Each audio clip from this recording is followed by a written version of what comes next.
Um, well, I mean, I'm not sure if all of the slides are really that interesting.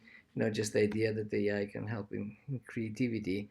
So I'll run quickly, but then I want to just to get to the compositional examples.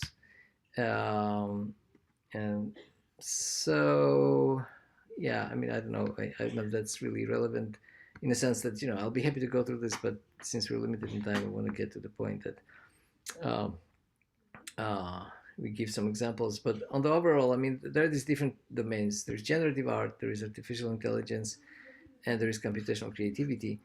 I'll put these slides and we can discuss them later. What's the differences? But yeah, kind of, it's the use of AI for creative tasks.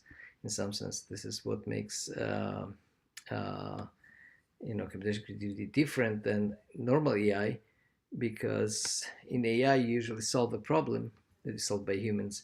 In computational creativity, the problem itself is not well defined. Okay. Now, just the idea that in creativity, some people talk about, like Donald Campbell, about this PVSR principle. You do a lot of sketches, a lot of this is Guernica sketches by Picasso, and then after you do the blind variation, do selective retention. So there is this process of generating a lot of variations and then converging. So you can try to model creative process in some sense. And again, it's kind of repeating a lot of the ideas. You have generative modeling by a lot of examples, but then you need some kind of a selection mechanism that is often still lacking. Uh, uh, Let me go, sorry, going down. So, simple example of generative mechanism is the Mozart dice game. Um, I don't know if everybody already is familiar with this concept. I'll just mention this briefly, but I know that this is a pretty popular example, so maybe I won't uh, stop too much. I mean, in the Mozart dice game, which I understand was a technique that was pretty popular, it wasn't really Mozart's invention. You would create these books with pre-composed bars, and you would have um, the 11 possibilities of throwing two dice. So you have from 2 to 12 numbers, and the different bar numbers. And you throw the dice, and you basically go on the page, whatever that So these are your outcome, 3, 4, 5, 6, and whatever. And then you select that bar, and then you go. So you have a combinatorial number of possible selections, and there are a lot of applications like this online. So if you just type Mozart dice game or Würfelspiel, uh, there are some nice implementations available. So in some sense, the idea here is that these are indices, and you randomly choose them. They're kind of prepared so they sequentially match to each other. So any combination of these numbers, like any trajectory through all of these numbers, makes sense, and they're pre-composed. But a machine can actually create your own, uh, create these books automatically, excerpts, and the randomness here is just all the variety of all the possibilities here on the first bar, the second bar, the third bar, and of course some kind of a logic of running them in time. Okay, we mentioned all of that. It's not really relevant. Just a small example of what um, information dynamics and information rate means. If you look at very short time scales, you can actually show that just the usual spectral analysis. If you're familiar or comfortable with this representation, these are frequencies, this is time. So these are like the harmonics, and these are bands of noise. The first um, or one of the early papers that of mine talking about the information rate was actually trying to look at this in very short time scales and explain spectral representations. You can actually mathematically show that information rate is actually very much related. I mean, there is this kind of mathematical log relation to so-called spectral flatness. So if you haven't heard about the concept of spectral flatness, basically, I mean, it is what it actually means. If you have a lot of energy over all frequency bands, it's considered flat. But if you have a peak, like a harmonic, then the spectral flatness is low. So there's a way to calculate the spectral flatness. It's just basically the geometric means divided by arithmetic mean of the spectral bands in every moment in time. So if you look at the spectrum and you use this relation, you can actually have this graph that shows you the information rate. So whenever the information rate is low, this is what the graph is showing. So whenever it's down, this black graph, that means the signal is not predictable. And when it's high, you have a lot of structure. And actually, kind of this is on the very short level, not like on the level of musical piece, where you have phrases, you have actual structure that is more like a language level. But on the sensation level, or on the very short acoustic level, noise, okay, is usually has less predictability, and it has less information rate, while things that have strong like peaks, like this partial, have higher information rates. So I don't know if you'll hear this example. Oh, okay. Yeah. This is this one. This is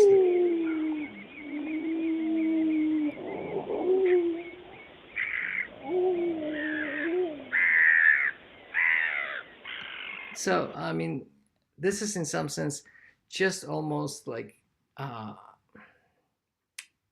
I don't know if it immediately makes sense to me. It is intuitive, just showing that bands of noise are not very predictable, so its information dynamics is low, while pitch or periodic sounds have these peaks in information rate, which correspond to actual chirps or these bird calls. So this is kind of one interpretation of information rate. I'll not go into the slides of how it was done. We actually applied this to Roger Reynolds' Angel of Death to show this. I think I mentioned this graph before. And apparently, this was slightly on larger segments, like 200 milliseconds of sound, average over 3 seconds. But what we had is this information rate on the spectrum or on the capstrum calculated, and there was the emotional force that people reported. And apparently, when there was a big texture that was not very, very predictable, people also reacted emotionally to these things. And now, because of the type of music, it doesn't have really harmonies, melodies, rhythms. At least, they are there, but at least the aspect of timbre in the orchestral piece was also very dominant. So it seemed that, there is this idea just of how unpredictable the sound is as a sound without any musical semantics in it. You could see this in the spectrum, and it seemed to kind of correlate to people responding emotionally. So that kind of level of surprise or arousal that happens there. So these are kind of the papers. Some other stuff, maybe I can go back to this idea of Markov model and how you estimate the information rate. Let me skip all this, and now I want to talk really about kind of the ideas of using some of these models to generate music. So one of the early works was this kind of mimics idea, inspired by, the name comes from Vannevar's Bush mimics machine. It was kind of a futuristic device that he proposed, that you can put two like pieces of text and it will kind of blend them and create new context. So it was kind of a early idea in the 45 of something like a remix, or maybe more as a mashup. So for instance, one technique is, if you think about, you take like several composers, okay, and this is very, very schematic, but kind of the idea is, let's say you have Bach, and you represent a sequence of whatever it is. I mean, right now, the way it's explained here in the slide is really very abstract. The C, D, F, E, C, G, could be notes, but it could be just concepts. It could be chords, and that would be different notation. So I don't know what, in this case, let's say you treat them as notes. Don't ask me how what you do if you have polyphony. You have to think, how do you represent polyphony as a sequence? But the idea is that if you choose randomly one of the pieces, okay, and then you go and you start generating, and at some point, if you have, let's say, at every time step, you look at what you generated so far, and then you go and you look up and choose randomly which piece you're going to now use. So each piece becomes like a source, and let's say you generated something so far. Now you look at what you generated. Let's say you had F, C, E, G generated. And you go, you randomly choose which piece you're going to use. You look for continuations. You basically look at the last sequence of notes that you generated, okay, and you search for this in, let's say, in Beethoven piece, and you might find several instances.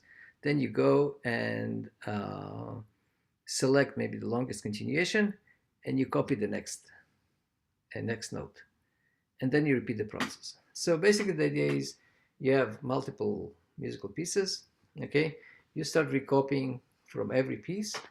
So you randomly choose a piece and you recopy a note, okay, then you again randomly choose a piece. You have already one note in your hand.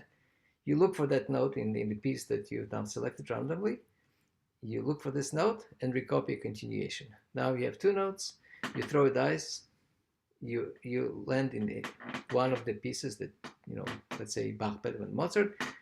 Let's say you randomly landed on Mozart. You have now two notes. You look for these two notes in the Mozart piece. You find one instance where you have these two notes, and then you recopy the third note. Now you have three notes. You throw a dice. Maybe you landed back in Mozart. So you might be continuing to recopy from Mozart. Then you throw a dice. You, let's say, jump to Bach. You have already four notes. You look for these four notes in Bach's piece. You might not find them because maybe it's already too long. So maybe Bach didn't compose exactly this melody of four notes. So you shorten that. You throw away the last note. You have now three notes. You try to find these three notes. If you didn't find, you shorten this. You look for these two notes. And hopefully, if your now musical phrase is short enough, you can find an appearance of that musical phrase in Bach, and then you'll recopy the next note from Bach. And basically, this is kind of a remixing prop. You basically mix pieces this way. and it's kind of a very formal way of doing this, but what it creates kind of transitions between musical pieces. Not the most efficient procedure. Then, we made this procedure more smart in terms of an algorithm that can actually search for these things. But this is basically what you do. I mean, you kind of mix between different pieces, and every piece you basically consider as kind of a probability, in the sense that you randomly choose one of them, and then within that piece you have possible different continuations of whatever you have at hand, and then you randomly choose one of the continuations.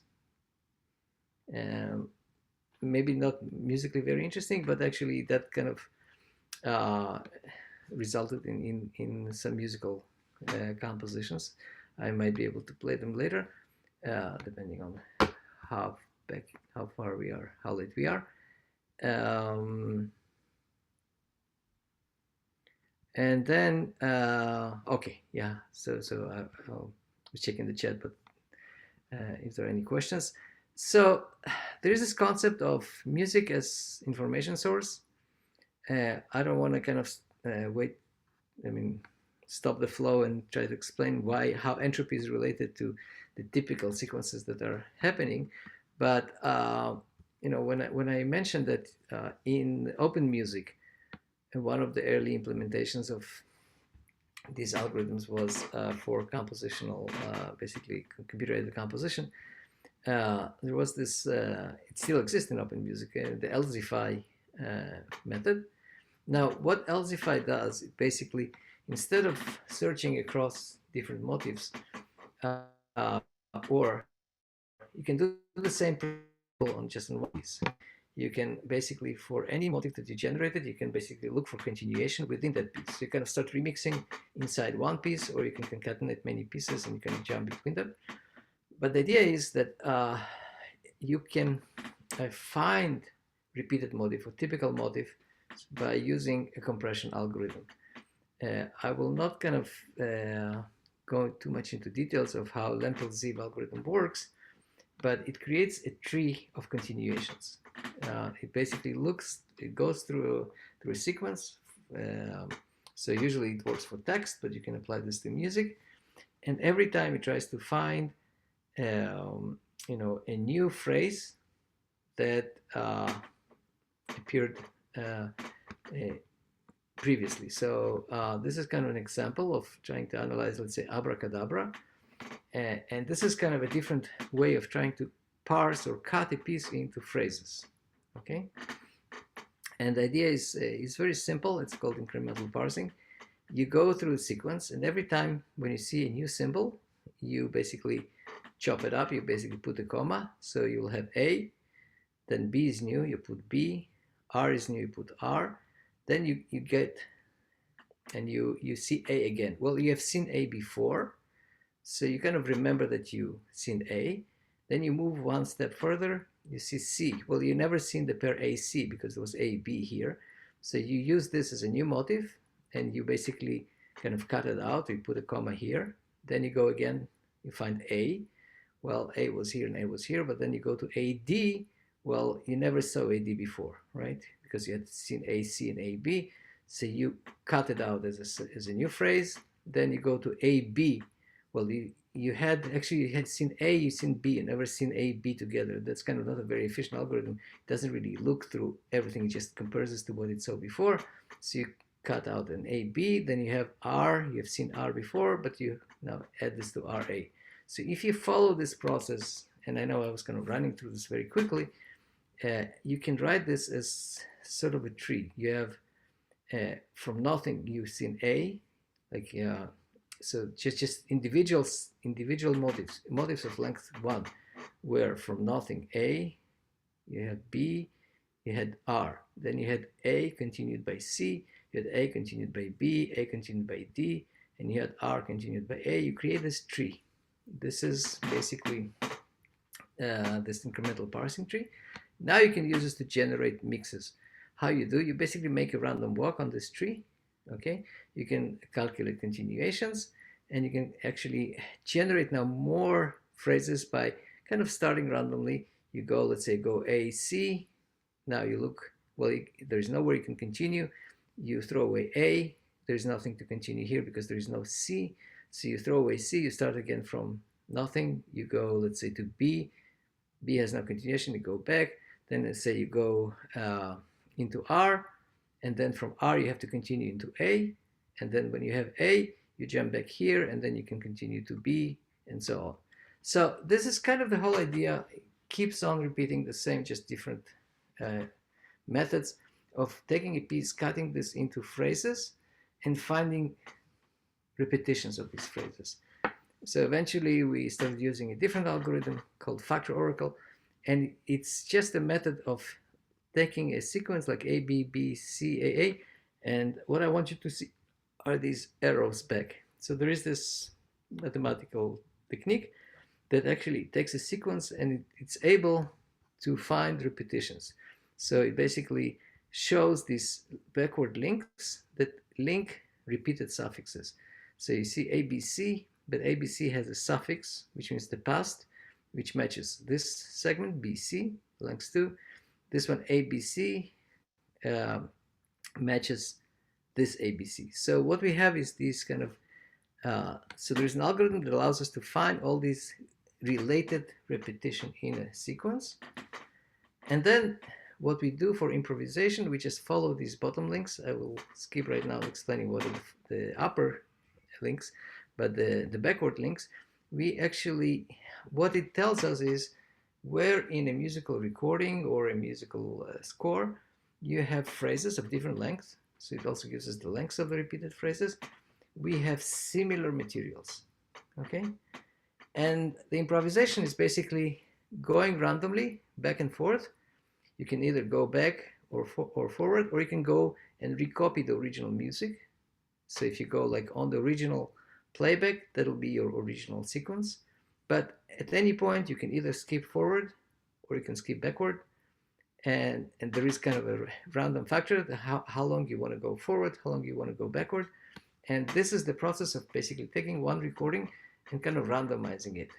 But you randomize it in a way that you try to maintain always uh, jumps that have some kind of a common history, repeated, what we call repeated suffix.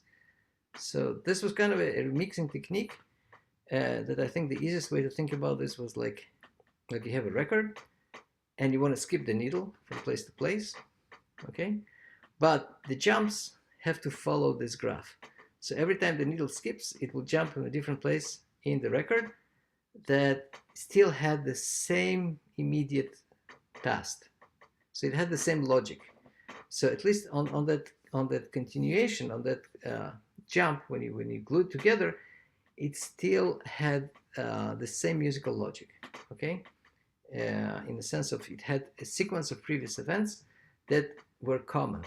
So it wouldn't be surprising jumps. Of course, if the length of the repeated common past or the repeated memory is very short, it becomes more surprising. But if you had very long common memories, it would sound just as a natural continuation. So this is actually that Omax improvisation software. It does that pretty much on the recording. You input the recording, it analyzes this for repeated phrases, and you start remixing these phrases. Okay. Uh, so I have some examples of musical pieces that actually use these types of software. This is a piece that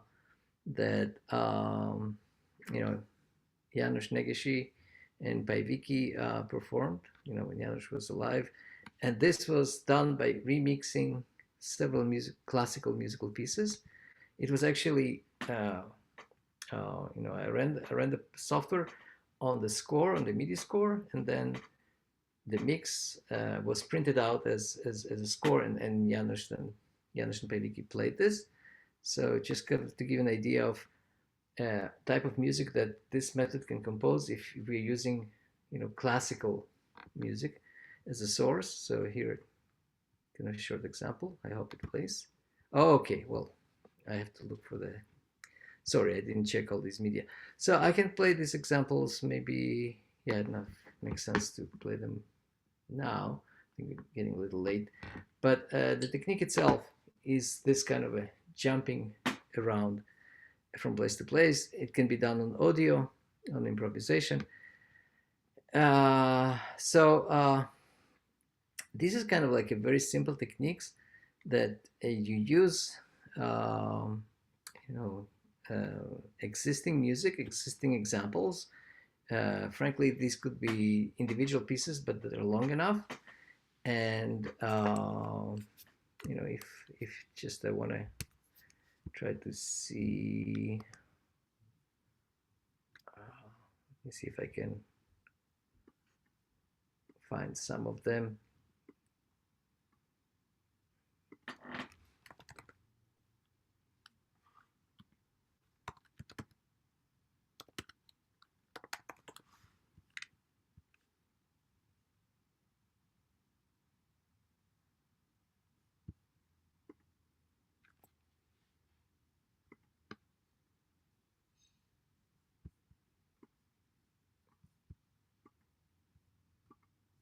No, oops, sorry. If you're a freelance copywriter wondering if the market of freelance copywriting is saturated, then you're going to. Let me see if I want to show the playlist.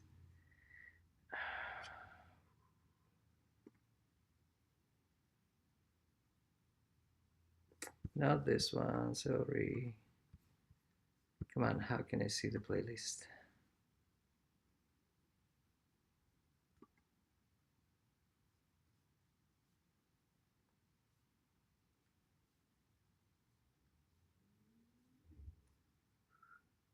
Yeah, so just a short excerpt from one of these composer duets.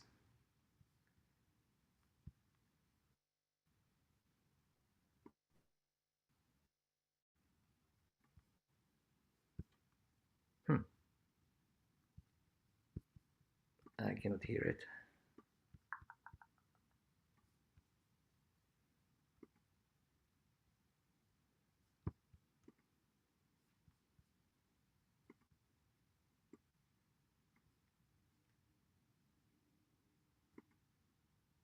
Hmm.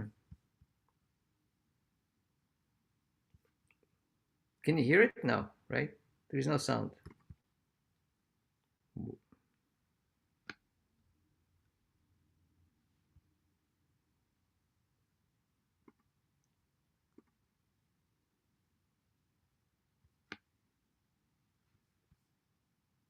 I really do not know what's the issue. All right. So I'll make sure that these things um, work for next time. But yeah, I mean these are all kinds of examples which pretty much do the same type of stuff. This is a more recent piece that used some neural networks trained on the Prokofiev piece, but I think if I don't have sound there, I won't have sound here either. Sorry about that. From our concert with Rebecca, also, there's an improvisation using Somax. So, you know, these are just kind of ways of taking musical examples, building like a probabilistic model, and generating more variety from these examples. And then, of course, is the question: how do you control the structure? Do you allow this to be more surprising, less surprising? Um, I mean, actually, how do you, what you extract, how do you represent the music? Because this whole idea of what are you predicting? I mean, are you looking at a temporal similarity, a rhythmic similarity, melodic continuations? All of these aspects, immediately come into play when you actually want to implement one of these algorithms. But I mean, these are kind of like very simple techniques, really just remixing uh, or building like a table of probability on top of existing musical data, and then throwing a dice and generating more and more examples. So it really pretty much allows to address that idea of music that is turned into a generative model. There was another aspect is that you might have a lot of possibilities to create these generative models. So you might want to choose what those that have the best information dynamic structure, and that kind of little bit addresses this idea of free energy or the most predictable model. In terms of empowerment, uh, that's kind of, as I said, this is kind of an ongoing research.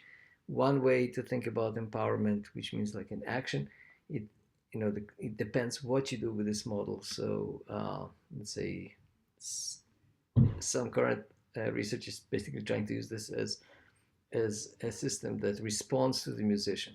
So if it listens, if you play with the system, it tries to find the sequence that best matches your input. So it's not one-to-one the empowerment model, but at least it has this idea that the system kind of tries to update its generative process in response to the user. Now, how you do that, some option is maybe you create a generative model from one piece, and your template or your input will be another piece. That's another way of thinking about this. So we can kind of talk about some of these ideas. Maybe have these things working for next time if you want to kind of just explore ideas or methods for generating musical materials according to these principles of kind of free energy and predictability. Yeah, as usual, we ran over time, so sorry about that, and thank you for you know uh, for hanging out with me for so long. Yeah, any questions or any thoughts? I mean, I apologize that